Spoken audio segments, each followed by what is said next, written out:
இங்கு ஏமாந்து போக நிறைய மனிதர்கள் இருக்கும் பொழுது நீ ஏன் தெரிந்தே மாட்டிக்கொள்கின்றாய்? தவறாக வாழ்ந்தவர்கள், சம்பாதித்தவர்கள் அரசாங்கத்திடமும் கோவில் நிறைவாகத்திடமும் ஏமாந்து போகிறார்கள். தான் சேர்த்து கொண்ட கெட்ட கர்மாக்களை இங்கு தொலைத்து விடலாம் என்று அவர்களுக்கு புரிவதில்லை.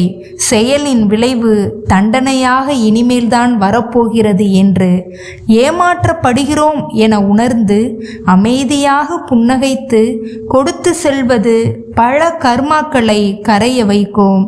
நீ ஏமாறுவது இல்லாதவனிடமாகட்டும். இங்கு கர்ம பரிவர்த்தனை நடைபெறுவதை காணலாம்.